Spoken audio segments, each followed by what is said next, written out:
happen again. Now that Clarence McKinney is the head coach there, and they had success with Joe Redmond to a degree, Walter Highsmith and Johnny Cole. But now we're going to go back. And this gentleman said, Ralph, you've been doing this a long time. And one of the first persons I ever met when I started doing this was this gentleman.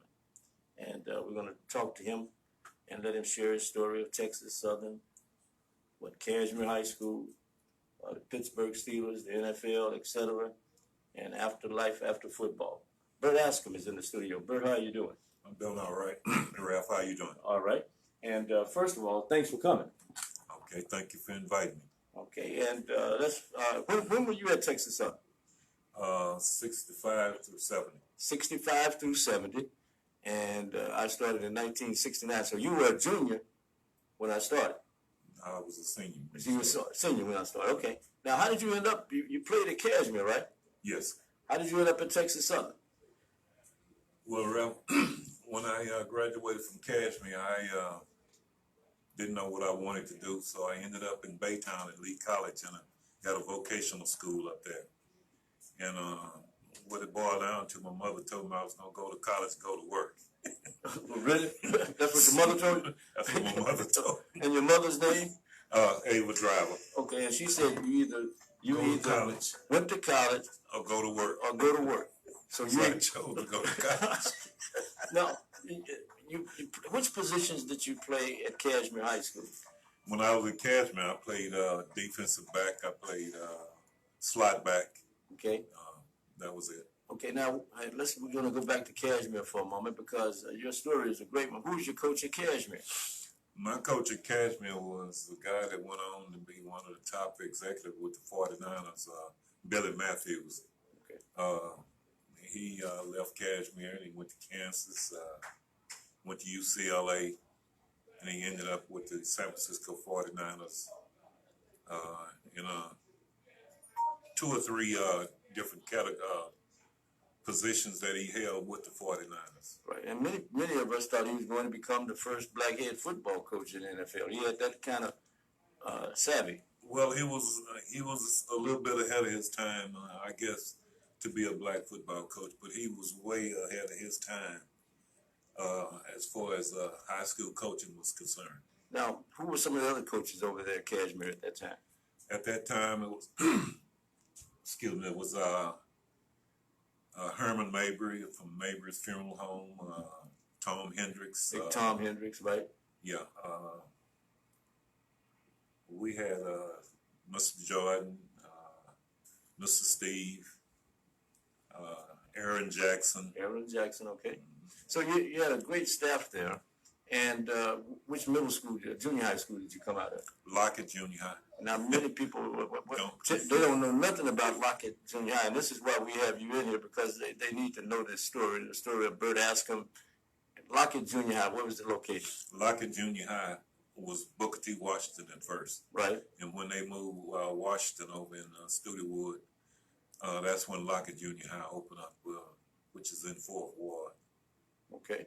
And it was in 4th Ward. Where in 4th Ward? Downtown, really. That's what I thought. Okay, down around the Hyatt Regency, around Antioch Baptist Church, right? Yeah. Back in the day. Yeah, downtown. Okay. Now it was across the street from, what was the radio station? Which one was it? Downtown at that time was KYOK. KYOK was across the street. Yeah, downtown. From Lockett. Okay. Now, as we look back, you go to Kashmere. What was Kashmere like then? 19. You say from when to when? At Kashmere? Kashmere? Yeah. From 1961 to 64. Okay. What was Kashmere like then? Kashmere was just starting out in the late 50s. Right. Like then it came along about 58, I think. We was fortunate. We had some great athletes in Kashmere, even 60, 59, 60, 61. They was I think they played in the state championship down in Prairie View. Okay. During that time, but we had some great athletes in Kashmere. A guy named Michael Ashley. Mike, Mike. Mike was probably the greatest athlete to ever play football in Kashmere. Right, and tell how many sports did he play? Mike played you name, he played it. Basketball, football. He was great in both of those sports. Okay. Now let's go. Now you didn't go to Booker T. Washington. Why No, did you go to Kashmere? You live close to Kashmere? At the time, we was living in Fort Ward. Then my parents moved to Kashmere Garden. Mm-hmm. And 1960 or 1950 they moved Kashmere to Garden. Kashmere Garden maybe in 61 or 62. What was the neighborhood like then? What was the make? Were white people still in the neighborhood? No, They had Fred. yeah, they They had Fred. Okay. left town. Yeah. Now, so you go to Kashmere, and your mother has told you, as you get ready to leave Kashmere, that if you don't get a job, if you don't go to college, you have to get a job. And then you went to Lee Junior College. Lee Junior College in Baytown. Okay. What kind of they had? I know they had basketball. Well, at that time, what they had was a government program Mm-hmm. that you could enroll in. We wasn't one of the college students, Okay. but they had government programs in Baytown. Okay. And when she gave me this ultimatum, I checked on it. There was two things left that you could enroll in. One was landscaping, and the other one was cooking. Okay. So which one did you enroll in? I chose cooking. Landscaping. You chose okay. And I'll ask a question. Why did you choose landscaping over cooking? I guess I probably chose landscaping over cooking because I didn't know how to cook. Right. But that was part of our daily. That's how we made money back then. Landscaping. Right. Cutting yards. Grass. Now, for the sake of those, where were you cutting?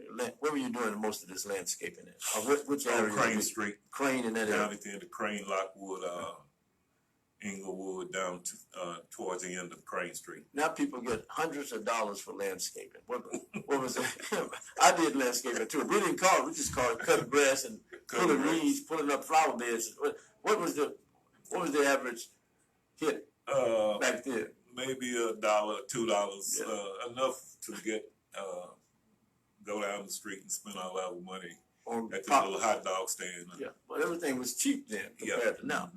We're talking to Bert Askson, and we're looking back. He's one of the, in my opinion, one of the greats to come out of Texas Southern University who played sports. And we're going to get into that in a moment with him, but we just wanted him to share with you some of the things that happened in his life before he hit Texas Southern. Now, you never played in an integrated situation in HISD. No. You played before. No. Okay, you played in all-black HISD. All black. We're doing track. Okay. During track season. You ran against the white kids? During the Junior Olympics, we ran against the white kids. Okay. But as far as football and basketball. Baseball. No. Okay. So tell the listeners, what was the competition like with Wheatley, Yates, Kashmere, Worthing, Booker T. Washington, in the HISD? What was black football like during that particular time? Everybody during that particular time had great football teams. Mm-hmm. And you had great players on those teams. And everybody was your rival. Right. People nowadays have one rival or maybe two, but everybody was a rival during that time. Worthing, Kashmere, Washington, Yates, Wheatley. Yes. That was, you look forward to football season. Right. Because, and during that time, you had crowds at the game. You had big crowds at the games. And we just look forward to playing the games. Now, let's go to Booker T. Washington. When you went to Booker T. Washington... No, I didn't go. when you went to Lockett. I'm sorry. Lockett. When you went to Lockett, and before you went to Kashmere, when you had a chance to go to Washington, maybe, who did you play with at Lockett? You played with some great football players at Lockett also. Eldridge Dickey. Let's stop right there for a moment. I guess you knew I was going to say Eldridge Dickey in junior high school was a legend, right? Eldridge Dickey was a legend, junior high school, college. He was a footballer. Well, he became Eldridge Dickey really when he got to Washington. When he wore the cape. I tell people about the cape and the white shoes. They think I'm crazy. And the cape. But, he just developed it was unbelievable how he developed from junior high school to high school. Mm-hmm. Junior high school, he was a good quarterback. Mm-hmm. I played with a guy that everybody is familiar with, his son. Mm-hmm. You know, they said his son is great, and the son was great. But Thurman Thomas, the father. Yeah, Thurman Thomas, the father. Thurman Thomas's father. The father. The father. Yeah, the father. He was unreal. How great? See, Thurman is in the Hall of Fame. But how great was the father? The father was somebody that people would, you know, come dive in the ground and keep from hitting. He was a violent runner. Mm-hmm. When you say violent, He'll attack you. He's like Earl Campbell. If you didn't come like you wanted to hit him, okay, he don't want to hit me, so I'm gonna go to him. Mm-hmm. And he would do that. Willie Wilson, Larry Kirkendall, they were there. Bernard Bradford, we called him Cowboy. Yeah. We had Lucius Blair that went to Yates. Yeah, right. Big Blair, yes. Guy that went to Worthing. Otis Taylor. No, you didn't have Otis Taylor? He went to Owens, Roosevelt Owens. Yeah. Okay. Yes. Yeah.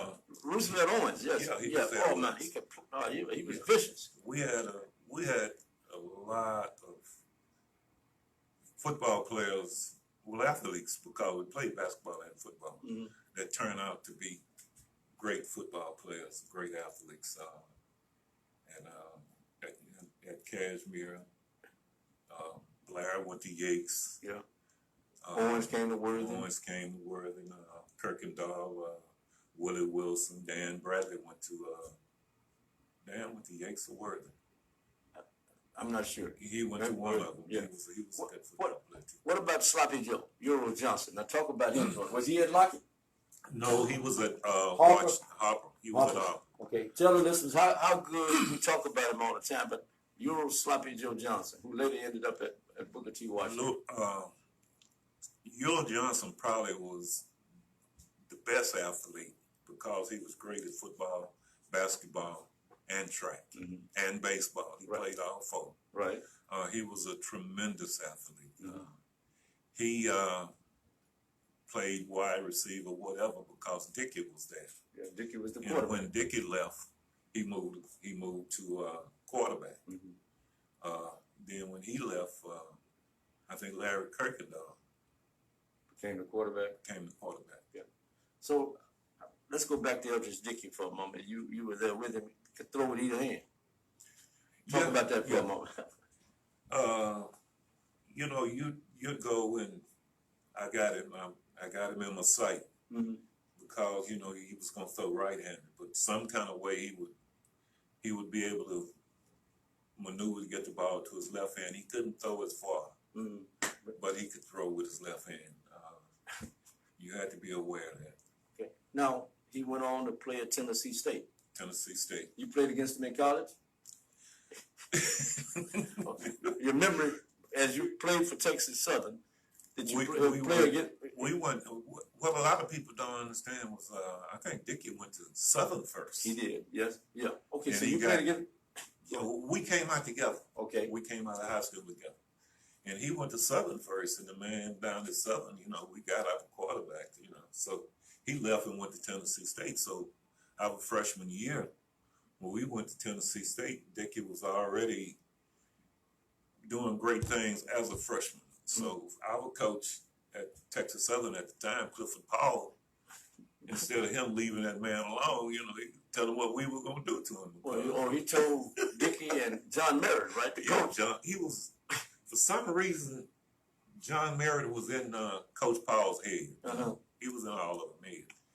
And we went down there, and he from talking about what we were going to do to him. And from the first quarter to the end of the game, every time he threw a touchdown, he'd run over to our sidelines. So that's one. That's two. He stopped at 7, I believe. 7 touchdowns. 6 or 7. Was his uniform dirty? If you can remember. We were all freshmen. Okay. Then. And I think on that offense, they had the fullback went to the pros, the running back went to the pros, Dickey went to the pros. Some of the linemen went to the pros. Drungo that came to Orlando. I think Drungo was a tight end at Tennessee State. Claude Humphrey was there. They had, and they were all on offense. Okay. And all of us were on defense. Mm-hmm. And the way that we ended up on defense was that Coach Paul had got mad with the starting defense. We went out and played Grambling for home. We played somebody, Arkansas A&M. At that time, now Pine Bluff. Pine Bluff now, yeah. And they wasn't doing too good. So our defense wasn't doing too good. And they was built around seniors. So Coach Paul was going to embarrass them. And so he took the scrap team down to Grambling when we went out to play Grambling on their homecoming. And he was going to start the scrap team. The scrap team was the guys who played against the offense, then you switched over and played against the defense. Right. And so he took us down to Grambling, and he was going to let us start. And then he was going to bring the regular guys in. But I think the score was, we was leading at halftime, and they hadn't scored on us, and we had scored on defense. And Paul told them, see, you suckers that used to play defense, Yeah, that's how you you talk. can find somewhere else to play because you won't be playing defense no more. And so we ended up playing from that game through my senior year. We all played together. And out of that group of guys, we had 9 that went to the pros. Right, 9 went to the That pros. played on defense. Yeah, all on defense On at Texas defense. Southern University. Yeah. Okay. Our freshman year, the whole backfield went to the pros. Leroy Mitchell, John Douglas, Roy Hopkins, Willie Ellis. Right. What was it like at TSU then? When you were there coming in as a freshman and you see all these great football players there? Well, it was kind of frightening because those guys were big. You know, I had a kind of a scholarship, I guess, that Grambling wanted to look at me, you know. Right. But I wanted to play football. And I made up my mind when I went out to see Grambling out at Jefferson Stadium. And I saw those guys, how big they were. So I decided I'd rather play against them one time a year than practice against them every day. Right. And so I ended up over at TSU. And when I got to TSU, they didn't even have a uniform. And Ivory Black, and you know Ivory Black. Right. He told me to just hang around. You know, when some of these guys quit, we'll put you together a uniform. And so after about 2 or 3 weeks, they finally got me a whole uniform. And that's when I started practicing. And you had left Baytown. I left Lee College. Now, how was your mom feeling now that you enrolled at Texas Southern? Enrolled at Texas Southern. What your mom again? Your mother again? What was she saying now? Well, she knew that that's what I needed to do. Mm-hmm. My mother and father, they were good people. You're right. And your father's name again? E.C. driver. And your mother's name again? Ava driver. Okay. They're both deceased now. It was kind of tough then, but they were good people, and I lived with my auntie. Mm-hmm. What was her name? Emily Bailey. Okay. Her sister. Okay. And I lived here in Houston and up in a place called right outside of Fairfield, Texas, on the way to Dallas. Well, we know what Fairfield is. Yes. Yeah. Okay. Now I'm talking to Bert Askson, and a student athlete at Texas Southern University, and just the Wild Bunch. Well, tell the listeners, when I say Wild Bunch, many of these people, Bert, are thinking about the movie with, the movie. Well, the real Wild Bunch. Ralph knew about the Wild Bunch. Yeah. But when we were freshmen, we were known as the Headhunters. That's what I thought. Okay, I knew it was another name. Okay. We were known as the Headhunters. Okay. And we didn't go looking to hit nobody, but in them days, everything was legal. Right. You know, it was up to you as a player to play the game hard, but to play it, fair, right. Not to try to deliberately hurt anybody. Right. And that's the way the game was played, and the way we practiced. Full gear. You look at the guys today, and people say, well, what about during your time and now? The guys that's playing now, they're bigger and they're faster. Right. but they're not tougher. Okay. It took nerves to play football back then Mm-hmm. because the rules, if you came across the middle of that field, Right. somebody was going to take you out. Right. You know, you might, and in those days they called a concussion getting your bell rung. Right. That's yeah. And And after gave you you some shook it salt. off, And what, it gave you some smelling salt or whatever. and put you back out there. Mm-hmm. And so it was. Our practices we practiced 3 times a day. In full uniform, In if full I remember uniform. right. Yeah. You would practice from 6 in the morning to 8. We'd practice from 11 to 12:30 or 1, or whenever the coaches got tired. We'd practice from 4 until it got dark at night. And that was you look forward to the games because you stopped practicing 3 times a day and started practicing 1 time a day. So when you look at and you played in the pros, so and you were with Pittsburgh, you're talking about big people. Pittsburgh and Green Bay. And Green Bay. Okay, you were with bigger people and faster people in the NFL than the people you saw at Grambling. Or No, maybe not. Okay, no. now go ahead. Grambling Grambling was that big. Grambling was bigger than those guys. Mm-hmm. One thing was when I got to Pittsburgh, at that time you had one game on television. Right. And you saw Notre Dame and USC, and you saw the big boys. Right. And you heard about those guys. And when I got to Pittsburgh, guy walk up and shake your hand, I'm so and so. And I'm looking at him, man, you're supposed to be 6'6", 270. You 5'11". You looking down. You 5'11", 250. You Right. know, they just you were wondering how you was gonna do against those guys, and I found out that a lot of those guys, they were big in name, but they wasn't what they were supposed to be. Now Chuck Noll was the coach there, right? When you were there. Yeah. Mm-hmm. Okay, and where were you drafted? Were you a free agent? I was drafted in the 14th round. Now, see, that's what most people. How many rounds? The draft was 20 plus rounds back then, right? Well, I think it was 14. 14. Okay, I you might have drafted. Okay, drafted when the you last drafted. round. Okay, when you played. Okay, 14. So when you came to camp, let's deal with then we go back to Texas. But I'm just curious. When you came to camp, who was in the Steeler camp at that time? Joe Green was there. Okay. Terry Bradshaw, myself and Terry Bradshaw, we were drafted the same year. L.C. Greenwood, Dwight White came next year. Ernie Holmes came the next year. Blunt. Yeah, Mel Blunt from Southern. We came there together. Jack Lambert came. Jack Ham came. Andy Russell was there. Ben McGee, Chuck Henn, they were there. What was that camp like? And were you just practicing only once a day without gear or what? We practiced 2 times a day. They were still hitting, but not like we did in college. Okay.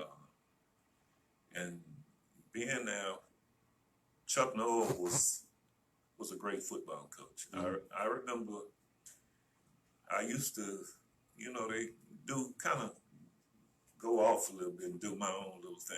Right. So you hated for Chuck Noll to walk up to you, he'd put both hands on your shoulders and look you right in the eye and say, "This is how we do it here.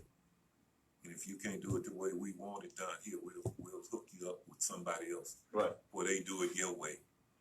And that was it. Yeah. He didn't say no more. Mm-hmm. But you understood that you were going to do it his way or you were going to be gone. Right. Now, you went to Green Bay. Who did you play for? Who was the coach in Green Bay at that time? When I went to Green Bay, that was Bart Starr's first year as a coach. What was that like? Well, now, he was smaller than you. Was he smaller than what you thought he would be? he might have been bigger than what I thought. Okay. Because we were both about the same height. Okay. I don't know what he was weighing when he was playing, but he was a good person. He was a Christian. Mm-hmm. But y'all didn't have any beer in the locker room or anything like that? Oh no. Not with him. Okay. I know I think in Pittsburgh after the game was over, they had 2 beers in the seat for each player. Uh-huh. Right. But if you couldn't handle that 2 beers, you didn't have no beer in your seat no more. Well, yeah, I got you. But Bart Starr was learning along with everybody else, and Learning how to be a coach. learning how to be a coach. He had never coached before, Right. and the only person, Zeke Bratkowski, had been his backup through a lot of the years when he was playing. He was the offensive coordinator. Right. So we had a bunch of coaches that hadn't been in football too long. The defensive coordinator, he retired today, and they named the the defensive coordinator next week or something. Yeah, right. It was a different experience being in Green Bay compared to Pittsburgh. The only thing was comparable was the weather. Oh yeah, cold. Yep. Yeah. Now, and again, I'm talking to Bert Askson, a Texas Southern product, and a Kashmere High School product, Lockett Junior High School product here in Houston, and it's homecoming for Texas Southern. Did you win all your homecoming games? I don't remember us losing that. That's what I thought. I was trying to remember. I think you won all of them. What did homecoming mean when you were at Texas Southern? What did homecoming mean? When I was at Texas Southern, homecoming was a big deal because you didn't have a whole lot to do out in the city. Mm-hmm. So people at that time, right? So people came to the homecoming festivities. Yes, they came to the games. Jefferson Stadium was just about sold out when we played. For home, yeah. For regular games. Right, yeah. That time, a lot of people going. And then we played some of the games in the Astrodome. Yeah, we had big crowds in the Astrodome. Right. You played in the first college, black college game I know in the Astrodome, Grambling and Texas Southern. Yeah. And that's when Charlie Joyner showed out. And Double O. At that time, Frank Lewis was the big shot. That was Frank Lewis, right. Frank Lewis was the big time. And the quarterback? Was it? I'm not sure if it was James Harris. I'm not either. But I think Frank Lewis caught 2 touchdowns in that game. What did that mean to you all? To play at Texas Southern? See, people see the Astrodome over there now next to NRG Stadium. They have no clue of the impact of the Astrodome. Being a Houstonian, what did it mean to you to play in the Astrodome? Well, being that close to the dome from Kashmere, it was a big deal. Mm-hmm. And then when you went in there and you saw the crowd, right, and you said, "Man, this is big time. This is big time football." Mm-hmm. So we enjoyed that. We played good games in there. Matter of fact, young lady I was dating at the time was one of the school queens from one of the schools. Yeah. And she was going to present the most valuable player trophy. Okay. I had a great game against Right. them. Right. But I think his name was Glenn Alexander. Yeah. He had a great game too. He had a good game, but he ran kickoff back 92 yards or something in the last fourth quarter. Mm-hmm. And I'm looking at my girlfriend presenting the most valuable player trophy to somebody from Grambling. Yeah, but Grambling won the game, right? Did they win the game? No, they didn't win the game. We won. Yeah. Now we won that game, and we won the homecoming game down in Grambling. We played them in the homecoming and beat them. Okay. And what was that like? Talk about that one. What year were you then? A junior, freshman, sophomore? That was our freshman year. Okay. Y'all beat Grambling. We beat Grambling with our scrap team. Okay. That's the game you were talking about. Clifford Paul. Yeah. Was he doing a lot of talking to Eddie Robinson? Well, he wasn't. He wasn't doing much talking because he was just gonna embarrass the starting defense, and then he was gonna take us out and put them in. But we had scored a couple of touchdowns, I think, on defense, and he just let us play the rest of the game. And after that, we were together. Myself, I was drafted in the 14th round. Ernie Callaway was drafted in the 2nd round by the Eagles. Ernie Holmes was drafted in the 3rd, 4th round by the Steelers. Lloyd Mumford won 3 Super Bowls, 2 with Miami, 1 with Baltimore. Right. I believe it was Baltimore. Yeah. Nate Allen won a Super Bowl with Minnesota. Kansas City. Kansas City, yeah. He missed one in Minnesota, I think.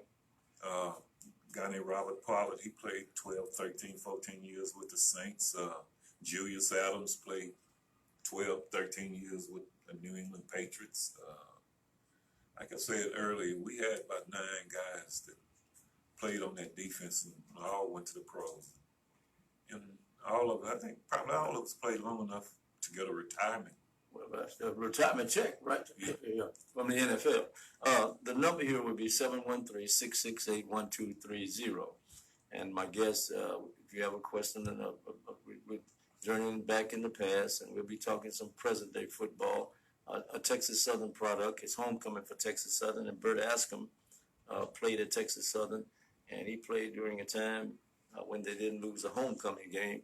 And it's like Andy Rice back in the day, who bragged about not losing a homecoming game at Texas Southern University. Now, what did it mean when you were at Texas Southern to have guys like him coming back? He played in the first Super Bowl, and I know he was all over the campus after that Super Bowl. Well, Andy, B.W. Cheeks, Right. Winston Hill. Right. To see those guys, you know, it made you realize that it was possible. For you to go where they were. To go where they were. Mm-hmm. And during that time, what made it possible for so many blacks to go to the National Football League was somebody that you're familiar with. You are too. And most people don't know it. Don't know what his impact was. Don't give him the credit. Yeah. It was Lloyd Wells. Right. Okay. The judge. The judge. Yeah. Lloyd Wells put together the Chiefs, and I think he did some work with the San Diego Chargers. Right. You know, and the National Football League at that time didn't have a lot of black players. Right. The AFL, the American Football League. American Football League, they had at least 15 to 25 black players on every team. Mm-hmm. And that's when the National Football League realized that, you know, we need to do something. So they started getting defensive backs out of the black colleges. At that time, when we would go to practice, we would have 9, 10 pro scouts at practice every day. At Texas Southern University. Texas Southern. 9 to 10 pro scouts every day. They went on the circuit, Texas Southern, Grambling, Prairie View. They just went around all the black colleges in the SWAC. And then the MEACs and whatever the other conferences were. That's where those guys spent their time, because the NFL would put the word out. You know, that's where the players are, and that's where we need to be. And they started drafting players, and it was probably a little bit easier to get recognized during that time, because we brought something to the game that the game didn't have, and it was speed. Right, right. You know, they hadn't seen people with the kind of speed that we brought to the game. I know when I went to Pittsburgh, ran the 40-yard dash, they got on me about pulling up before you get to the 40 yards. You know, but I'm 10 yards in front of everybody else. You're 10 yards in front of. Yeah. Now, the other thing, let's go back to Lloyd Wells for a moment, the judge. When do you recall meeting him the first time? And what was that conversation that you can share on the radio about? Well, everybody knew Lloyd Wells. Yeah. You knew one thing about him. He was always have a pretty young lady on his side. You know, The first time I really remembered it was but before people had cell phones. He had his bag phone, and that was way back then. You know? Right. And he would come in, and it was like a superstar walked in the room. Mm-hmm. Everybody, when he walked in, everybody eyes went to him. You know, and he did a heck of a lot for black football, college football. You know, I myself, Kenny Burroughs, and somebody else, we heard that Lloyd was having a party on 2th Street. Was that in February? Yes, at his house. Yeah, at his house. Yeah, the honey hole they call it. Oh man, we got over there and we looked through the little peephole thing. And we saw women running around in there. Oh man, we here. We knocked on the door and he came to the door. What do y'all want? I So how you doing? I said, well, my name is Bert Askson. It's Kenny Burris. I know who y'all are. What you want? We came to the party. The party ain't here. You had already peeped and saw the party was there. No, well, the thing was, we were still college athletes. Right, I know. You could, And he didn't, No, he didn't. no, Yeah. no. You could party when you leave TSU. Right. Then you can join the party. You can Right. come to the party. But until then, Right. you need to get on back over there to the campus where you belong. You know? What did you all say that you recall? What did I double over say? I mean, we were shocked because we knew that we were going, we were big time. We knew we were going to get a chance to go in the party and see a lot of young ladies we had never seen before. Right. And the judge told you no. No, not today. Nothing. Let's go. Before we take a break, let's jump in on Clifford Paul, Coach Cliff Paul for a moment. And have you ever met a man like that before? I mean, you mentioned Wells. Never. Cliff Paul was another kind of. He was a character. He was unbelievable. He could, he believed that he could. The one thing that Coach Paul, it was a lot about football that he didn't know. Right. He was more like a politician. That hard work Yeah. would make up for what he didn't know. And when he finished with you, you'd be so mad with him, you want to kill him. But he'll tell you, you ain't going to kill me, but you kill the guy you're going to play against Saturday. Mm-hmm. He made you so mad that when the game time came around, you wanted to hurt somebody. And but he was a charmer. He could sell your car with no motor. Yeah. He really could do it. Right. Now, and we hear. Did he represent you? No, he didn't. Did he try? He tried to represent everybody. I know. Okay, see, that's but Ralph, let me say this. Yeah, go ahead. Getting drafted in the 14th round, what did I need an agent for? Right. I know. You just wanted to get in the camp. I didn't know that they didn't have all this that they got going on. I was walking on campus and somebody told me, hey man, Pittsburgh drafted you. That's how you found out about somebody on the campus. Somebody else told me. Yeah, you didn't have ESPN and all that kind of stuff going on back then. Okay, Pittsburgh drafted me, and a few days later, they sent me a contract in the mail with a check for $1,400 signing bonus. Mm-hmm. And the reason I mentioned that signing bonus because I was looking at a game the other night. Yeah, recently you saw a game. Yeah, well, this past weekend. Yeah. And they were talking about this guy that made the football team. This white guy that made the football team. He's playing. Yeah. This is first or second year. And when they said that he got a $1,000 bonus, I said, what? I got more money than he got. Right. But when you read about Antonio Brown getting a $9 million signing bonus and then not showing, he showed up, and what goes through your mind when you see a player lose? I know it's on appeal right now, but when you see all of that happen, what goes through Bert Askson's mind? Well, a lot of guys get to be bigger than what they really are. They think they're bigger than the game. Mm-hmm. But what they don't understand, they might be great football players, but the league is going to let you go so far. And then they're going to pull you back. Yeah.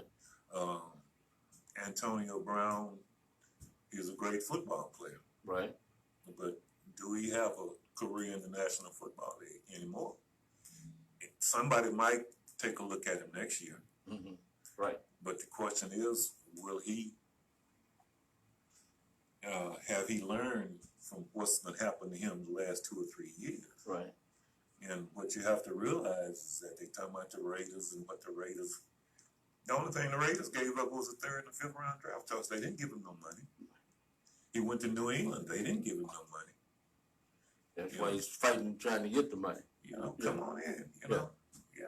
You can come on in, but we're not gonna put no money in your pocket so you can come in and act a fool, and then we have to release you.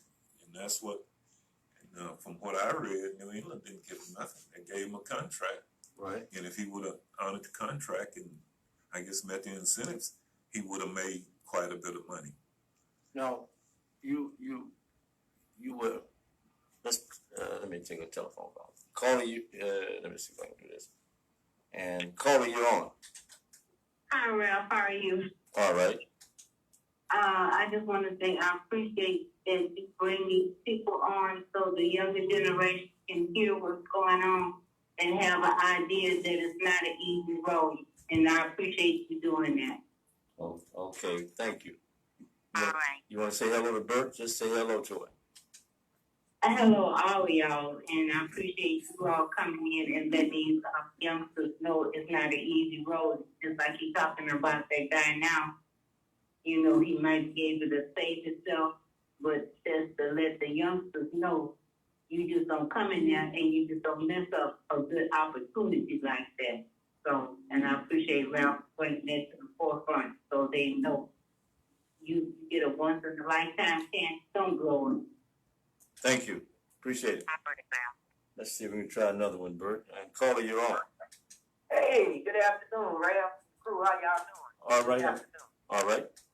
Yeah, I just think that the brothers are very talented, all football players. I mean, at the end of the day, you know, some of them got big egos, but as long as I think they perform their job, I think they are right. And I just go, basically, like you say, go with allegations. At the end of the day, if your ego is the way it is, they can be able to charge you and do whatever they want to do and say what they want to say about you. But, you know, they just can't take your talent from you. You know what I'm saying? But at the end of the day, you flip that, they still do what they want to do. But I guess they want to, you know, tell them and train them and make them do certain things that, you know, that they want them to do. But at the end of the day, I think that all the NFL players should always come back to their community and enjoy themselves and stuff like that there. But at the end of the day, we know they can't do that. They got to tell them where they need to go or where they can hang out and stuff like that. No, keep listening. Keep listening. You get an education. When you played, why was it important for you to come back to Texas Southern, come back to Kashmere, just come back to Houston? Why was it important for you to come back to your community? Well, it was important because you grew up in those neighborhoods, TSU, Mm-hmm. and the young people in the neighborhood, they knew you. Mm-hmm. And when they saw you come back, you know, they believed that if Bert can do it, I can do it. And that was one reason why. And then coming back to TSU, I wasn't the biggest guy out there. No, you're not. And people would see me and say, you know, okay, you look bigger on television. The television make you look bigger. Right. And when they would see you, and then you had guys that you played with that was below you as far as junior, seniors, or whatever, then they get it in their mind, man, I can do it too, because I practice against that guy every day. And so that was one thing that helped. And like I said, come back in your neighborhood and see the young guys in your neighborhood. And Kashmere was 7th through 12th grade. Right then, yeah, junior and senior high school. So, you know, you had the junior high school kids on the campus with the senior high school kids. And then so they saw you for 4 or 5 years. And for you to come back and they could say, yeah, he's really real. That's a real person, instead of somebody that we just heard about. You know, if I could say something about Kashmere. Right, go ahead, say what you want to. That's why I got you. You take your time and say whatever you want to say. I always wanted to say that I played with some great football players in high school. I mentioned Michael Ashley. Right. You had Russell and Arnold Jolivet. Oh, yeah. They were two. Quarterback and wide receiver. You had Theo Davis and Robert Davis. You had a guy named Joseph Selexman. Joseph Selexman was small, but he could play. He could play, and he would hit you. It was just so many guys that I played with, and I never considered myself to be in that category with them. But you were. Well, people told me I was. Right. I didn't see it. Right. I saw these guys, and I was, man, them guys, they can really play. Even though I was on the team. Right. Ralph, when I was in at Kashmere, I basically was a third team slot back. But how many people came out for the Kashmere team? And this was happening at Yates, Worth, and Wheatley, and Booker T. Washington, and the other historically black schools at that time. How many people came out for the? You had a lot of guys on the sideline during that time. I know you had 300 or 400 people out for the football team. Yeah, they came. Well, during that time, I don't know about the other schools, but you had to come out for the football team. Yeah, you had to. Yeah. If you came out there and proved you couldn't play, the coaches didn't bother you no more. Right. But if you didn't come out, it was rough. Right, yeah. It was rough trying to be around in school. So you had to come out, and you proved you couldn't play. Then you go on with the rest of your life. Right. But they wanted to find out, and that's how they got the athletes then. That everybody came out for the football teams. They had the board also. Oh my God! Now was the board paddling? Was it a good thing or a bad thing in your opinion? How do you? And it was on the football field. Every coach had a board, right? It was on the football field, but it was more so in the physical education department. Correct. Yes. And the whole school. Yes. Because you knew one thing: if you messed up in Miss So and So's class, they brought you down to the gym, and you didn't want to go down to the gym, because the coach is mad now because he got to put that board on you for something that you did, and he's not mad with you about it, but he got to put it on you. Right. And during that time, they would take us in the shower, and you would have to hang on the curtain. The curtain. You have to hang up there. Yeah. And if you let that thing go, if you got 5 licks, and if you let it go, they started all over again. Yeah. So, it was tough. Bert Askson in the studio. This is KCOH Houston. We're talking to Bert about his football playing days, student athlete playing days. Caller, you're on. Hey, Bert. Welcome to KCOH. Thanks for the memories, you and Ralph. Bert, I got a question. I'm sure you heard about the incident over at Katy High School with the quarterback and the use of the N-word. We live in a different era now where the N-word seems to be a word of endearment. What's your opinion about that, Bert, about white kids and black kids and Hispanic and Asian kids calling each other the N-word? Thank you, Ralph. Thank you. That's something that I don't think that anybody should call anybody. A lot of guys justify it by saying, all my friends are black. Yeah. And they use it around me. Right. If you use it around them, then they going to feel like they can use it around you. Yeah. And they might could use it in that little clique that they're in. Yeah. But they're going to get out somewhere else, and they're going to do the same thing. That's something that you should not do. I'm not familiar with the incident at Katy High School. You had a quarterback there, Bronson McCullough, after they won over Katy Tompkins, he went on social media and posted a video using the N-word and profanity. And since then, he's been suspended from the team for 2 games, and he had a meeting with his parents and the coach. Well, like I say, when you in that situation, in that category where people around you are using that word, everybody else feel empowered to use it too. They feel like they can use it. Let me say something Go ahead, about that. They're talking about burying the N-word. Yeah. I hope I don't get in trouble about this, but I don't think you should bury it. You're talking about forget that it never existed. They said don't use the real word, use the N-word. Yeah. When somebody call you that, they don't call you the N-word. No. They call you what it is. Right. And that's what they need to start doing that. Again, if they call you that, then they need to use that. They don't need, he said the N-word. Yeah. Don't disguise it. Just that will go on and say it. You said it. Right. And were you ever called the N-word when you played? No. No. Okay. Now you played when you're like Deacon Jones. He shared this story where he had never played against the white guys. He went to South Carolina State and Mississippi. He never played with or against white guys until he got to the pros. Mm-hmm. What was that like for you? Now you're in an integrated situation. You've been in a black one all your life. Well, when I got to Pittsburgh, it was so many black players there. Yeah. It was so many black players when I got to Pittsburgh that, you know, you didn't really pay it that much attention. Mm-hmm. You, But you were paying attention to what was happening with the civil rights movement, Yeah. Dr. King, Oh, yeah. etc. but nobody never, the white guys never brought that up. Mm-hmm. You might talk about it, but Among each other. among each other, Okay. but they never brought it up.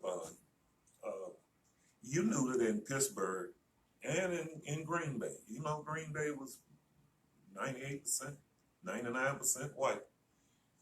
I never heard the word in Green Bay. Mm-hmm. I don't know if, and it wasn't not a lot of blacks living in Green Bay. Right. They had 3 or 4 colleges there, but you didn't have many black students there. So you didn't, you know, guys knew that if they got out on that field, how can you say that about me? And I'm across the line from you, but the guy next to you, Right, it's on your team. right, he's black. Right. And, you know, you don't, I call him that, but I don't look at you the same way. Yeah, okay. Once again, Bert Askson in the studio. We'll take some more calls if you would like to call in. 713-668-1230 is the number. 713-668-1230 is the number. Now, Bert, homecoming for Texas Southern. We'll talk about that in a moment. Let's take a caller. And caller, you're on with Bert Askson. Hey, how are you all doing? All right. Okay, hey, man, Mr. Bert Askson, that's good information, man. I'm glad I called. Hey, I have a question I want to ask, and it's man, was Jefferson Street Joe Gillum at Pittsburgh when you got there? He was already gone, or what? He came the year after I got there. Okay, so I remember Joe Gillum starting some games, didn't he? Yes, he started some games. He started 6 or 7 games. He started 6 or 7 games and had a winning record. I think he had lost only one time, right? One game. You asking about Joe, so I guess I'll jump ahead a little bit. Terry Bradshaw made the statement that if Joe wouldn't have had the problems that he had, he probably wouldn't be in the Hall of Fame. Right. That's how good Joe was. That's how good Joe Gilliam was. You know, Joe Gilliam could throw a football like nobody you ever saw. But when Joe came to Pittsburgh, he had some problems. And Chuck Noll tried hard, worked with him, worked with his father, brought his father. At that time, pro teams was inviting the coaches from the black colleges to come to the camps. Right. And they could come to the camps and they could sit in on anything except the decision-making process. And he brought Joe's father there. Joe's father came every year, but it was kind of late. Right. But he was a guy who at one time wouldn't even drink a beer. Yeah. That's. I mean, he thought that was just taboo to drink but we know what happened. You know, but Joe came when he came to Pittsburgh. He had that problem. Yeah, I know. Yeah. He had the problem when he came to Pittsburgh, and that's what happened with Joe in Pittsburgh. He was a great football player, but you know everybody was looking at you. Yeah. Calling. Him being a black player, you know, I'm glad you said, you know, told me, because I mean, I heard that, but I never did hear the media talk about it like that. They was just saying that Bradshaw beat him out, you know, and that's how Bradshaw became quarterback. I remember he had won 6 games, and I think it was one tie when they demoted. So I understand it, and I had the chance to meet him when he was at Tennessee State. Came over, I was living in the care apartments on Southport right there. The chick he was with was married to a friend of mine they came down one weekend.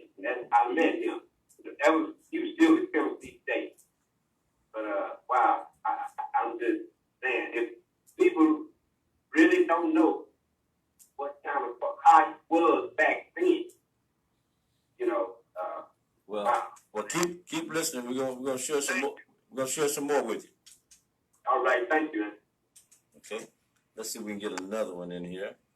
And caller, you're on with Bert Askson. Go ahead. Well, how you doing? Quite well. How you doing? Pastor Nash. Hey, Pastor Nash, how you doing?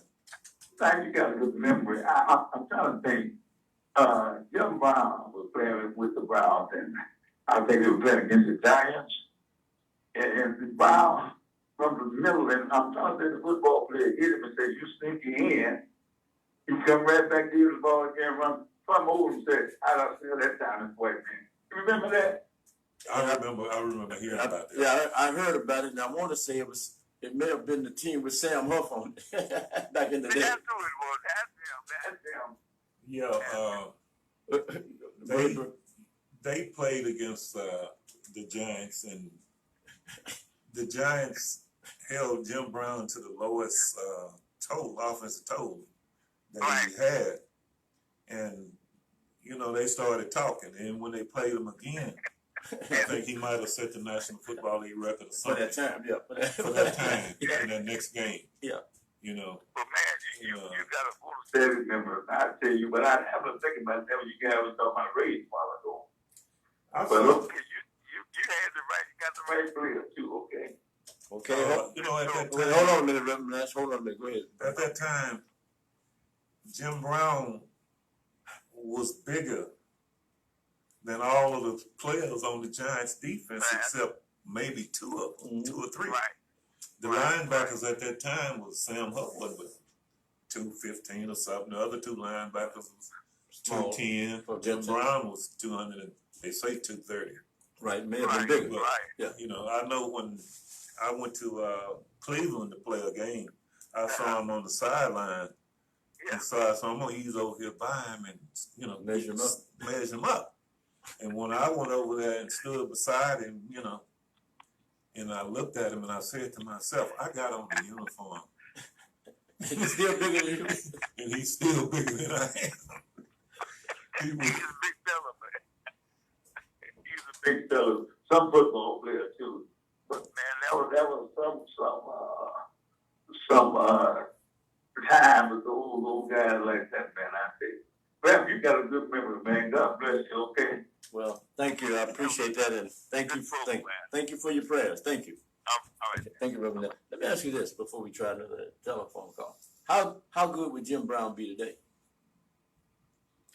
Jim Brown today would be probably banned from football. Tell everybody. I say this sometimes. Why would he be banned? He was bigger than everybody else. He wouldn't be bigger than they are now, though. No. Who's bigger? Yeah. Who's bigger? Okay, go ahead. Who's 6'2", 6'3", 240 pounds? Right. That had the speed that he had. Mm-hmm. I see you. I'm not gonna try to run around you. I can, but I'm gonna run over you. And when these other guys see what I'm gonna do to you, they gonna start getting out of the way. Right. They not gonna want to mess with me. Never missed a play. Can you never miss a game? Yeah, never missed a game, but never missed a play in a game. I mean, he always got up. I don't know if this is true or not, but I heard that Jim Brown had gotten a concussion, and they took him out the game, and coach for the Browns wanted to know why he wasn't in the game, and they said, well, he got a concussion. He said, so what's the deal? He said, well, he got a concussion, coach. He said, well, I tell you what, let's put him in and have a quarterback to just play straight up the middle. Handing the ball, run straight up the middle. Somebody on the team is going to hit it, and if they don't hit it, their wall back there stop it. So just give him the ball. Don't worry about the concussion. Right. Yeah, back during that time, let's try another one. Caller, you're on with Bert Askson. Go ahead. Thank you, Ms. Cooper, for taking my call. I just want to commend Mr. Bert is one of the best talk shows in sports that I have heard in my life. From Cooper, and I appreciate you go way back and year up to full ranks and everything else that you reflect on memory. Wow, this is great. I appreciate you. Okay, And, Thank you. All right. thank you. Okay, appreciate it. Let's before, who was in your opinion, you were there with Joe Green and all these people. Yes. Who's the greatest defensive player you've ever seen? Probably Joe. Joe, better than Lawrence Taylor? Yeah, because people feared Joe Green. I mean, I want you to tell us. he was one of the nicest guys that you could ever meet off the field. Mm-hmm. But don't put on another colored jersey line up across from it. Right. Because if you did, you had a problem. Mm-hmm. You had a problem. Lawrence Taylor, you knew he was there. But Joe, they was double teaming him and triple teaming him. And they doing was all kind of tripping and everything else back then. And the thing that made Joe even more of a feared person was that with Greenwood, LC White. Yeah. And Ernie Holmes. I'm going to get to Ernie. Okay. How do you got two people blocking on Joe. You need two people on Greenwood. You needed 1.5 people on Dwight White. Right. But you got Ernie Holmes there in the middle. What are you going to do about him? I mean, Fats made it possible for a whole lot of things that the Steelers defenses was doing, made it possible for them to do. Because you had 4 guys up there, and you had to be aware of all 4. Right. You can't just say, well, we're going to concentrate on stopping Joe. Right. Now, some people say he should be in the Hall of Fame. Ernie Holmes. Yeah. Because of what you just said. I've heard that from. If he would have played long enough. Yeah. If he would have played long enough. Right. Fats was kind of wild. Well, he used to come by the station after he became a minister. He'd come by all the time and wanted to be on, and he would talk about what he happened in the past and what was happening at that time. You were there with him. What? Share with us a little bit more about what kind of person he was. Ernie Fats Holmes, another Texas Southern great. Fats was one of the nicest people that you could meet. Mm-hmm. Like Joe, no, you didn't have to play against. When he came to Pittsburgh, I remember Joe Green told Fats one day they were running sprints after practice. Okay. And Fats was hanging back there with Ben McGee and Chuck Henry. So slower guys. Older guy. Yeah. And so Joe told him, Ernie, you need to pick it up. You running back there with Ben and Chuck, you need to pick it up. Fats said something, and Joe told him, those guys been playing for 12 years, 10, 12 years. You need to pick it up and come on up and run on up here with us. Say if you do that, you'll be able to play in this league. Right. And he played. People feared Fats. Right. You had to. They feared Joe because of the player he was, but they feared Fats because they had heard he was crazy. Well, they told the truth to a degree, right? To a degree. Yeah. I saw him and Julius Adams and Fats. That had to be better than WWE. Julius was built the way that you would dream of being built. Right. And Fats was not fat. We called him Fats. Right. And man, we didn't know what was going to happen with them two. And both of them was in shape. Nobody got tired. Hey, man, when are y'all going to stop? How long did they go? I don't know. It seemed like 20, 30 minutes. No, you played with some, as we celebrate Texas Southern's homecoming. Share some other Texas Southern stories for us. Now, you all lived in the dorm, right? Yes. Which one? Jones Hall. Okay. It was the last. It was on. It was the last dorm. It was on the back of the campus. Right. What was that like? Who did you room with? My roommates was Calvin Burleson. He was a coach. Yeah, he became a coach. Yeah, he was from Kashmere also, wasn't he? Yeah, he was from Kashmere. A guy named Prince. He was from Kashmere. Fred Hill, he was from Kashmere. All four was from Kashmere. 4 in one room. 4 in one room. What was that like? Well, Four guys in one room, we didn't- all we didn't football know players. Yeah, we didn't know nothing else about no other size rooms. You know, So you comfortable. in the junior senior dorm, you had 2 rooms and a little den area, but over in the athletic dorm, you had 4 people in the room. TV in the room. If somebody had a TV. But everybody had a radio then, right? We had radios, and you had 1 telephone in the dormitory for, what, 200 guys? Yeah, so you had to fight to use the telephone. You had to fight for the phone. Now, you had any escapades on the campus that you all raid the female dorm? That you can We remember? was afraid. Afraid. We was afraid. At that time, you didn't do the things that guys would do because Yeah. I don't know if they would or not, but they tell you they put you out of school and you believed it. Mm-hmm. So you stayed out of the women dorm. They didn't come in your dorm.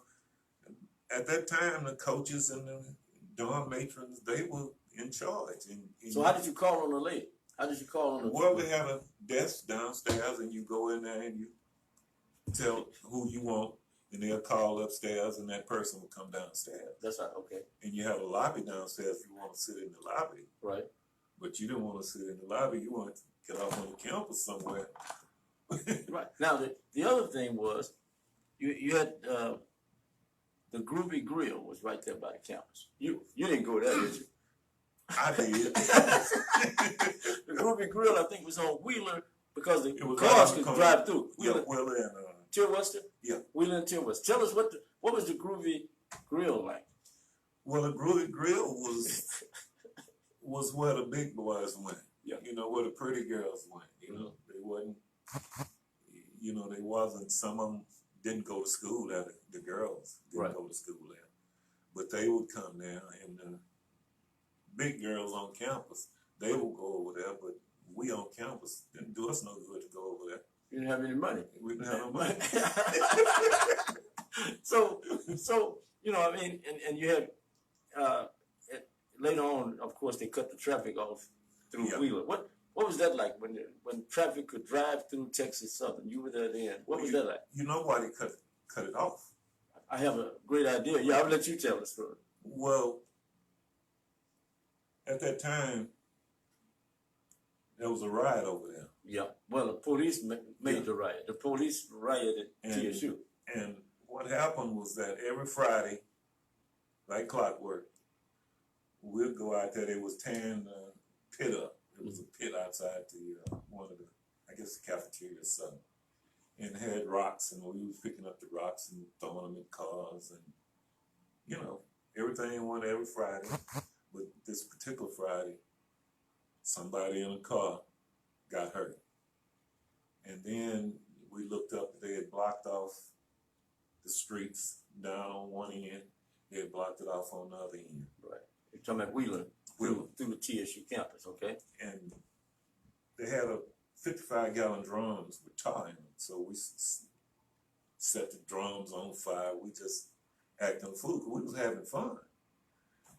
And then it wasn't fun no more because they started shooting. Right. At first, they were shooting rubber bullets or something. But then when they started shooting real bullets, You all didn't have guns. no, we didn't have guns. The students I'm talking about. Okay, the students, but the police started shooting. The police started shooting. Right. It was, Well, they tore your dorm up.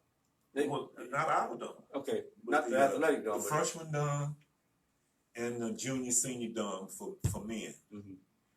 You know, I think they said they found something like 2,000 bullets or something in the Well, dormitory. a policeman got killed, and later on they found out it was the policeman's bullet that killed the policeman. You know, what happened was they said that the bullet was shot from the junior senior dorm for men. That the bullet went across the street, hit the building over there, And came ricocheted. back across the street, and hit the policeman that was in this pit. Right. And when that happened, that did it. Right. You know? And they come in there with, it wasn't no paddy wagon because it was a 18-wheeler basically. I thought it was a tank. I don't know. I know one thing, they put I mean, I think they arrested like 300 of us or something. Well, you were arrested. You were not arrested. Yeah, I was arrested. What was that like? I mean, were you dressed or were you in your underwear? Because they had pictures like in the forward times. Well, some young men were not dressed. My teammates was mad with me Why is that? because I was out there with them, Right, and everybody else on the football team was back in the dormitory. right. When the bullets started hitting those bricks and the bricks started coming back hitting up, it's time to go. Right. So they said that if the police wouldn't have saw me running in the dormitories, they wasn't going to come in that dormitory. Okay.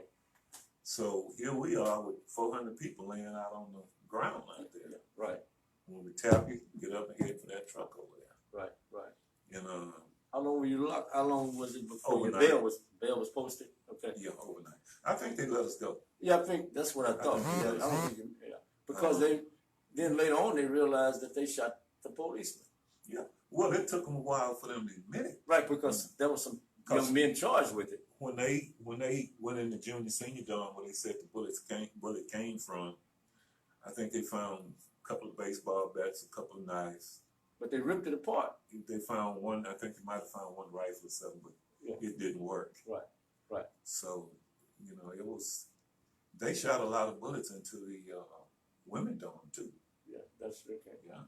Bert Askson was sharing some history, Texas Southern University's homecoming.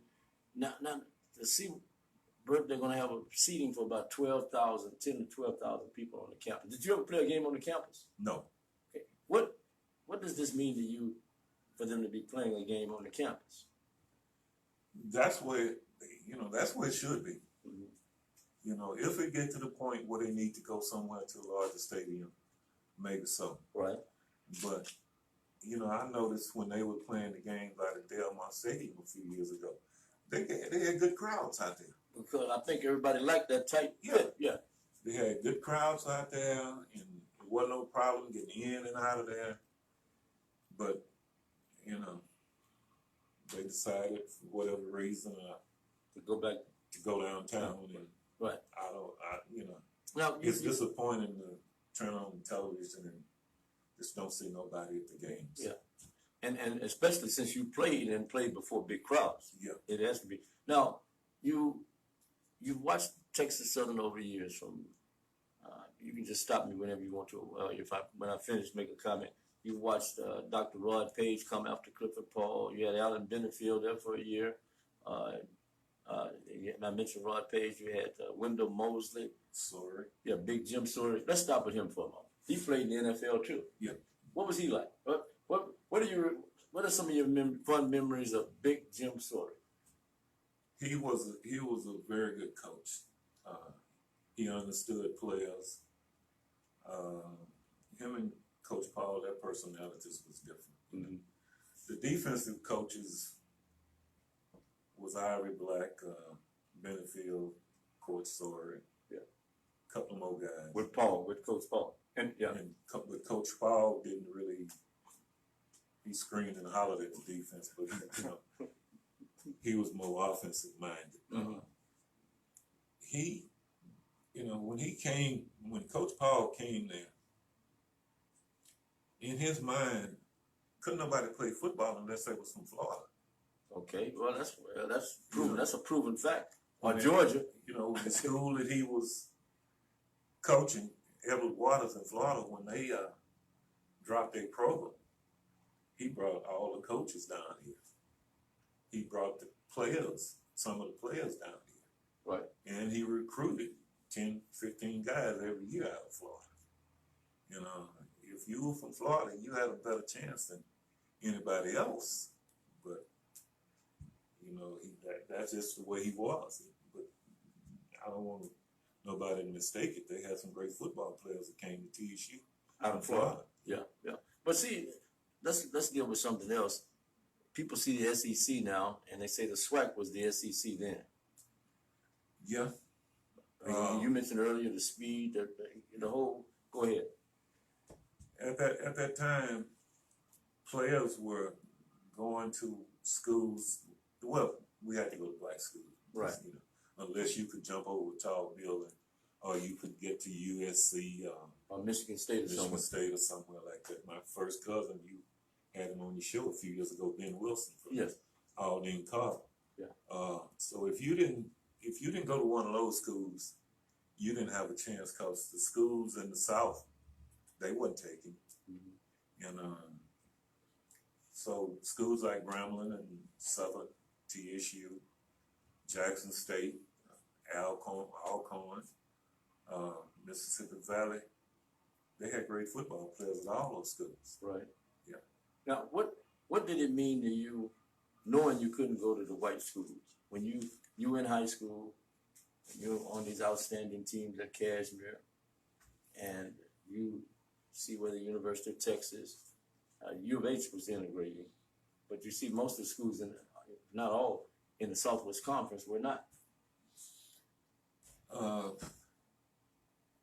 We didn't think about it too much about going to white schools. Well, you thought you could beat them though, right? If you Uh, played them? Yeah, we played San Diego State. I think when San Diego State might have won the small college national championship. Right. We went out there and played them, and I think they beat us 42-37 or something. Right. And the But you score- proved you could play them. Well, the score was maybe 35-37 or 6 or something. You know, they were leading going into the second half. And that's when Coach Powell made a change at quarterback and put David Mays out there. Right. And that's when the show started? That's when the show started. Mhm. You know, and then the people in the stands started booing. You know, like, man, what are you doing? You got somebody like that sitting on the bench? Right. And Mays came in there and he brought us back. And the thing with I want to say this about David Mays. Right. David Mays was the water boy for Southern. You say you go to Southern. Yeah. They didn't even. I don't even know if they offered him a scholarship or not. Well, that's Clifford Paul again. But talk about Clifford Paul again. We getting ready for our spring game. The TV cameras was out there. All the sports reporters from all the stations was out there. They came to our practice and our game. In those days, they don't come now. But, you know, they were, Coach, who's going to start at quarterback?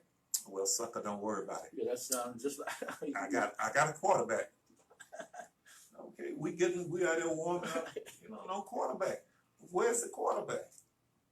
And the limousine shows up. And what?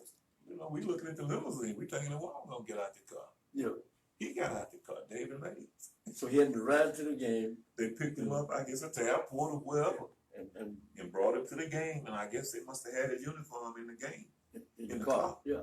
He got out the car, Yeah. came out on the field, and maybe 15 for 20 for 200 or 300 yards, something. Go get back in that car and don't talk to nobody.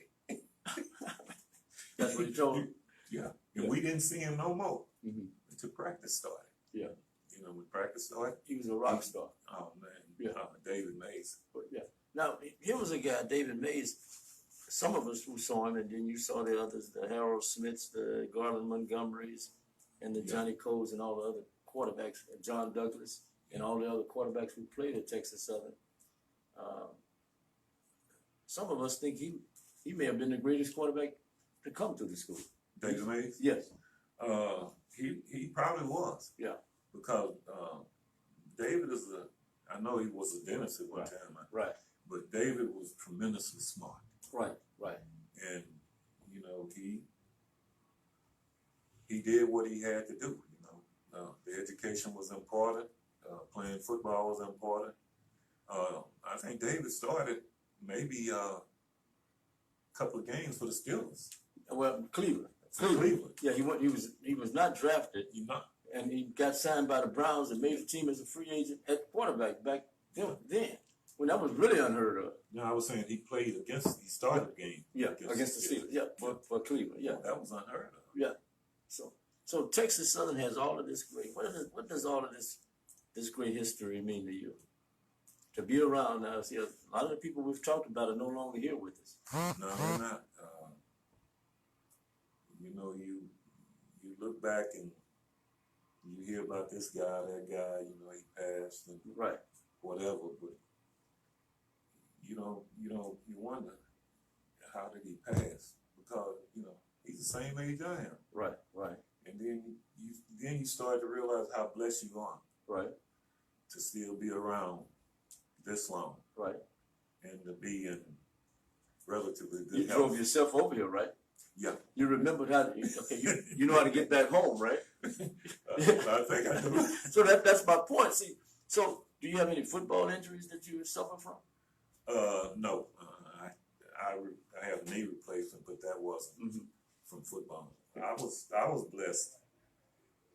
I'm sure that a lot of guys got hurt back then. Right, a lot of guys got But you hurt. didn't say nothing about it. Right. You went on and played through it. Right. Now, you mentioned something that there was a quota system. It was like unwritten, but there was a quota system back then. In the NFL, it probably was. Right, not in the AFL. But in the AFL, Yeah. Those teams realized that,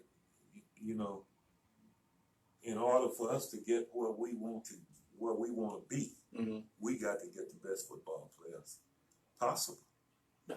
And they were able to go to the small colleges and get those players and build up the AFL, the Chargers, the Chiefs, the Oilers. I know you might not remember this, but when the AFL first started, they had a picture of Bud Adams, I guess Lamar Hunt, Yeah. the guy who owned the Jets. They had about 5 of Weiss those and whatever. AFL owners, Right. and they was on a picture on the front of Chronicle or the Post, one of the papers, and they had a caption that said, "We will bury them." Yeah. He was talking about the NFL. Right. And the guys, what they were saying is that we got so much money. Right. And you wouldn't let us in. They wouldn't let them in the league. Y'all won't let us in. We'll start our own league. Right. And they did. And I think the NFL thought they were gonna go away. Right. But at that time, Bud Adams and Lamar Hunt and all those people, they had more money than the NFL owners had. Right. Now you watched a lot of football. When did you start playing football? What year? Off the top of your head, but what? Organized football. I don't remember playing no football until I was in 7th grade. Okay, 7th grade. That's a long. Okay, 7th grade. You watched all of this football, and you kind of hit on it earlier. You watching football now? Yeah, I watched. Okay, is it football in the NFL? What you see in the NFL is that some guys who play now say that's not really the game they play. I might watch more college football than I do Pro football? professional football. Mm-hmm. Why is that? The college atmosphere. Mm-hmm. It's a college atmosphere Mm-hmm. that they don't have in the NFL. Right. They took the bands out at halftime, you know. What? You know how the bands used to perform at the half in the pro games? Oh yeah. That's gone. That's history. But the bands they were some of the pro teams was going to the black colleges and getting the black college bands to come and perform right at the halftime for their game. Right. Well, they're bringing some of the former majorettes at Texas Southern are going to be there for homecoming. They're going to perform. I went to a game a few years ago and they had some of them coming back. What do you think? They gained a couple of pounds, but they were still performing. They were still kicking legs and making a move. So, what does Texas Southern mean to Bert Askson? I mean, what did you do after football? Well, after football, I went to Port Houston. Okay. Because my family, my whole family was down there. Okay. And so How many years were you there? About 15. 15. Okay. Okay. I had kind of a foot in the door. Okay. My father, 2 or 3 of my uncles who was down there. Right. And that's where you were making good money. Right. I think that's what they're making now. In the NFL. No. At the Port of Houston. Port of Houston. Right. So that leads us to another point in regards to what you accomplished. So share with us how you feel about what happened to you after football. How do you went to the Port of Houston, you worked. How do you feel about all of that? Well, you had to, Go ahead. you had to, go to work somewhere. Yeah, right. And only, But you're So saying the then- money at the Port of Houston is bigger now than it's ever been. oh yeah, oh yeah. Yes. The money in pro football is bigger than it's ever been. It's bigger than it's ever been, but you got to look at the number of people Mm-hmm. that's making that big money. Right, You know, my thinking is that if you take away the top 10 players right, on each team, yeah, look at the money that the rest of the guys are making. compared to the top guy. Yeah. Yeah. You know, if the salary cap is $150-60 million for that year, those left tackle, the cornerbacks, the quarterbacks, they probably make 30% of the salary cap. So everybody else is down around the minimal. They stopped giving guys contracts and started what they call making you earn it. Did you ever have an agent? No, I didn't. Never had an agent in your years you played. What was that like? You were dealing with general managers, right? Yeah. Well, at that time, you really didn't have no choice. Mm-hmm. You know, if you were a superstar, you needed an agent. But if you wasn't, at that time, you could give somebody 10% of whatever you was gonna get, what you were gonna get. You know, the teams knew what they were gonna give you, and if you wasn't a superstar, you were gonna take it or leave it. But you had fun on all levels of playing football that you played. You had fun. It became a business, of course, but you still had fun. You had fun in college. Okay, go ahead. Professional football, it was different because you didn't really spend a lot of time with your teammates other than at practice. And once practice was over, you didn't see each other at night. You know, it might be 4 or 5 guys that you might see at this place or that place, Right. but you know, you didn't spend a lot of time with most of the guys on the team. Why do you think so many pro athletes have lived in Houston? Chose Houston a place to settle? My understanding is that do they have a state tax in Texas? That's why they're here. Mm-hmm. You know, it's just not football players. It's a Right. lot of athletes, period, Mm-hmm. that have homes Yeah. in Texas. Yeah. They might stay somewhere else, Mm-hmm. but they buy their homes here for other reasons, tax purposes and all that. You know, once you come to Houston, it's hard to go back to some of the places where you came from. Yeah, I know it is. Now, you know, what was you deal with this the way you want to? Nightlife for black athletes back in the 70s and late 60s, 70s, and maybe 80s. Was in black clubs. Yeah, go ahead. In black clubs. Go ahead. Talk about that for a moment. You didn't go to the white club. Right. I know in Pittsburgh it was about 4 clubs. Mm-hmm. Black. Yeah. Mm-hmm. And you had a lot of bars in Pittsburgh. Right. But you had about 4 clubs where the players would go. Right. And so that was it. Right. You didn't go out to the couple of white clubs in Pittsburgh that you could go to. One of them was a club where the newspaper reporters and those people hung out. Right. Right. And you didn't want to go to the clubs Right. where they hung out at. Right. Because they were going to be writing about you the next day or If you had a bad game or telling the whatever. coach about you, you know. If he wasn't in the club, he could have played better. You know? Yeah, right. So you stayed over here because you knew what happened over there was going to stay over there. But Houston, what was Houston? Share with the listeners what Houston was like. You came home. Was Well, it dull? No, Houston was great. I wanted you to say it. Go ahead. Everywhere else was dull. Right. But Houston was what? Great. Great. It was great. You loved Houston, you know. And, you know, you couldn't wait. We played the last game, and the game was over at 4:30. Your car was packed. Right. You packed your car that Saturday night. Mm-hmm. And when that game was over, you was on the highway heading back to Houston. Right. Right. Or wherever you was going. Yeah. Now, as we get ready to close, TSU homecoming game 2019. Right, we've been in 5, I mean, how Yeah. long we been in? We've been here a minute. Time passes. Oh, yeah, we've been talking. You shared a lot of stuff here. When TSU plays their homecoming game on the campus, and they're going to have the additional seating, you've already indicated you're excited about it.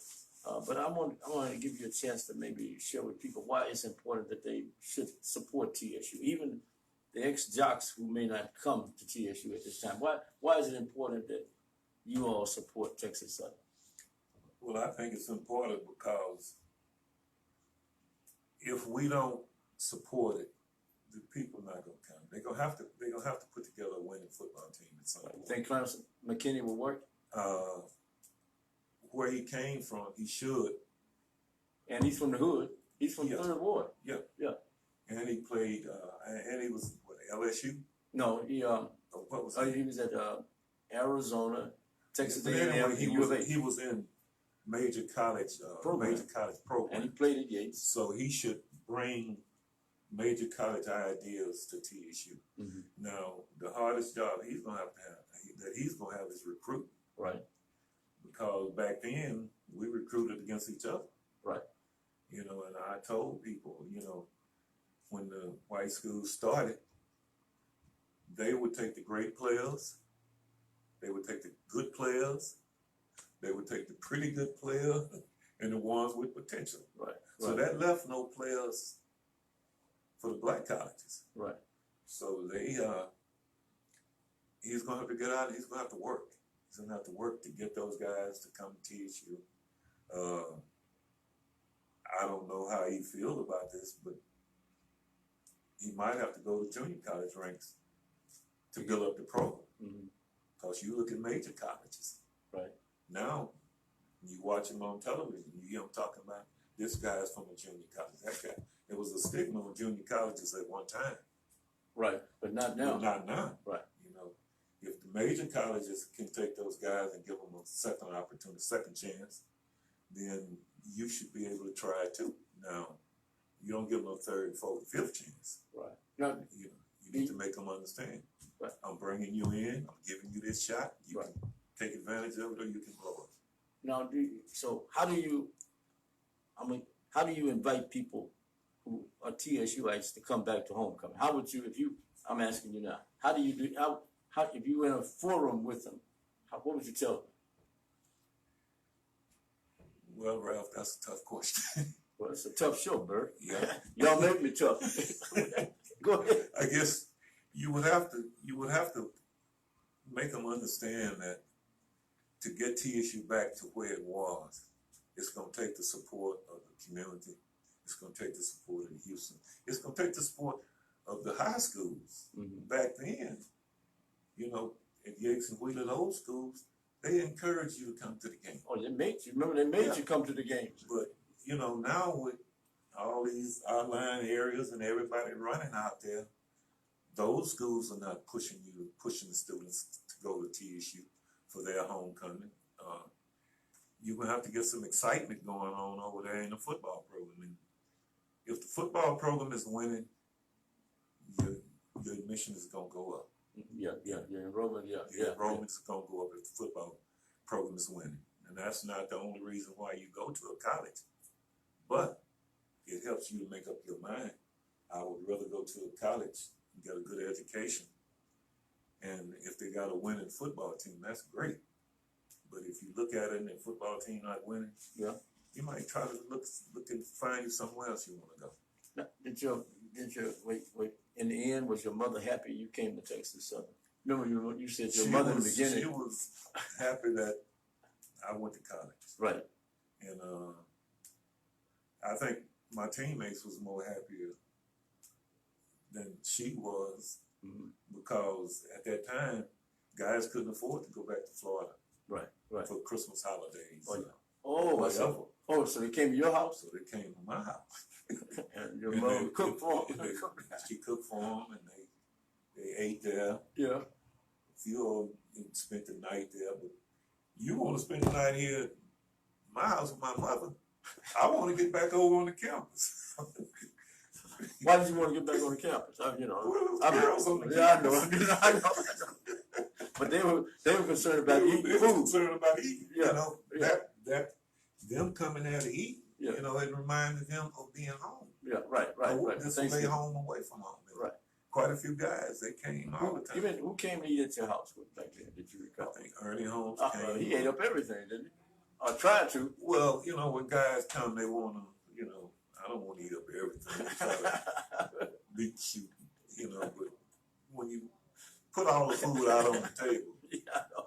and she said, I don't want none of this left, that meant that you could just dive in. And Right. if anything was left, take it with you. You know, we don't, Yeah. it's not that we don't eat leftovers, but Right. you guys going to be at that dorm for another, you know, week or whatever. Right. So take the food with you. Right. Any closing comment? You called some people. Who did you call at the beginning? Who were those people? Family? Yeah, I was calling a couple of people to let them know that You that were I was there? going to be on the show. I told a couple of people yesterday, Mm-hmm. and I wanted to let them know. They wanted to know where they could find it on the radio. Right. And I had listened to it before. Right. I was listening to the music out there, man. I like the music. Well, thank you. 12:30 a.m. KCOH. Any closing comment? Anything you want to talk about in closing that you want to share with people? Well, I just want to say thanks to you, Ralph, for inviting me. You've been inviting me for years. Right. Even back in our dark days in the club. But I never was one. I didn't want to. No, you said you don't want no pub. I didn't want it. Yeah. You know. And when this guy saw me about, what was that, 3 or 4 weeks ago, a month ago. Yeah. I was out in Acretone at this place where I go sometime to get hot dogs. And this guy drove up and he got out the car and he said, man, what's your name? And I told him. He said, man, you my hero, man. And I'm looking at him, who is this? You know, and he got to talking and it dawned on me, this guy really Right. have noticed me Right. in the past. Right. Man, I'm gonna call somebody and let you talk to him. And then he called you. Right. Right. And we talked. Right. And you had told me that, you know, you was gonna get back with me. You Right. know? And when you called yesterday, you know. Right. Well, Ralph Cooper. well, you remember, I weighed about 140 pounds, if that. And I was looking when you came in. I was like you gained a little weight. Yeah, and Coach Paul put me out there, I think, in front of you all to say, when this guy come around, if you want to interview, let him have it. And I was just in awe of how you talking about how big the Grambling football players were. I was in awe of how you all looked at that time. Well, Callaway, you, Holmes, and Julius Adams, and all those people. Well, Callaway was 6'6", but he wasn't about 220. But that was still big to a guy like me. Yeah. Yeah. Yeah. You know. So again, I want to thank you. I want to thank you for taking the time to come in, and I don't know if you're going to homecoming, but if you are, you're going to do what you normally do anyway. Enjoy it. Yeah. And we're like you. We're pulling for Coach McKinney, and we're pulling for the TSU people, and the outsiders, anybody, to show up for the game. How important is it to play before a big crowd? The thing about playing before a big crowd is I don't know if you play harder or what, but you are aware that they are there and you want to put on a show for them. And it might be something that comes out in you when you look in the stands and see the stands full. And that's the way it was when I was playing, you know, 20, 30, 40,000 people. We played Grambling in the Dome. I think it was close to 50,000. Yeah. And you walk in there and you see that and you realize, man, this is big time football. Right. And so we enjoyed it. We really enjoyed it. And when we went on the road to play Mississippi and Alabama, those schools, their stands was always full. You look at their games now, the stands are full. Maybe it's because they don't have as much to do And we have in Houston. as we have in Houston. We just have too much to do here, and that we put, ahead of going out and supporting TSU in this football program. Thank you again. Okay. Okay, thank you, Ralph, for inviting me. Okay. Bert Askson, we want to thank him. Kashmere High School, Lockett junior high school, we called them junior high schools back then, Texas Southern, Green Bay, Pittsburgh. We thank you, okay? Thank you, Ralph. Okay, thank you, and we'll do this, and we will. Are you looking for a hairstylist who specializes